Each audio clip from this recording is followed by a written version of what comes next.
Pour s'enquérir des acquis et les difficultés des services relevant de son département, le ministre de l'Environnement et du Développement durable poursuit sa tournée marathon à l'intérieur du pays.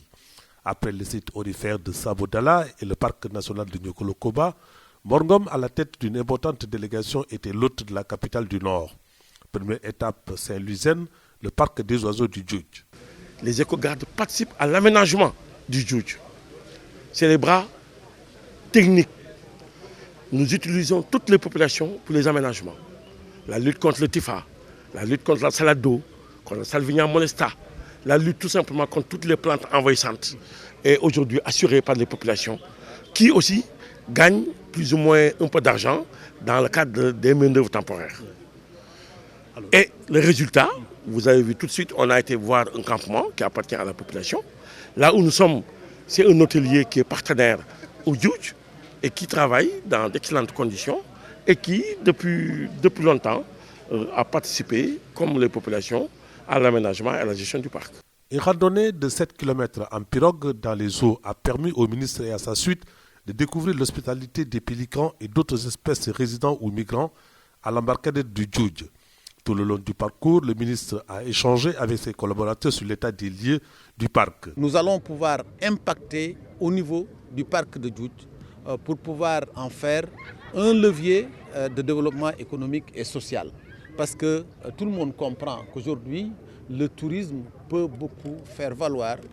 Mais nous aussi, c'est là où on va peut-être intervenir et appuyer sur l'accélérateur, c'est-à-dire faire de sorte que le PIB vert puisse être compris ou tenu en compte dans l'arbitrage budgétaire. Parce que nous allons de manière considérable participer donc à ce qui va faire de sorte que les touristes puissent venir de manière exemplaire et en nombre au niveau donc, de ce parc de Djoudj-là. Ce fleuron de notre économie accueille annuellement des milliers de touristes, apporte une valeur ajoutée, génère des emplois et des revenus dans le cadre d'un partenariat public-privé. À la langue de barbarie, dont les populations sont victimes des changements climatiques et d'une brèche au niveau de l'embouchure, le ministre a été accueilli par les élèves de pilotes et les populations soulagées par cette visite.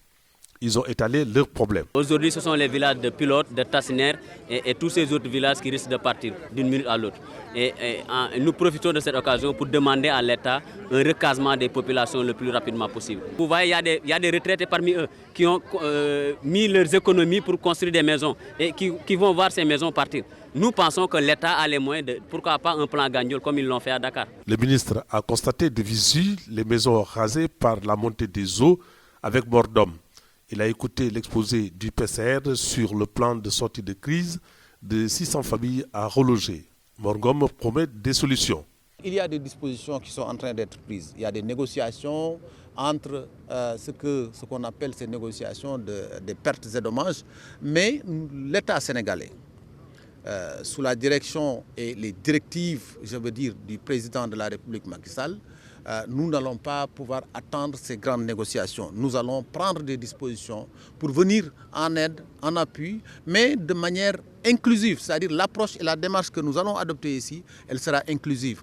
Le gouverneur et l'ensemble donc, des autorités territoriales ont déjà discuté avec les populations. Ils ont accepté de libérer les zones qui sont attaquées aujourd'hui donc, par ces phénomènes pour être relogées ailleurs. La visite du centre d'enfouissement technique a mis fin à la visite de M. le ministre.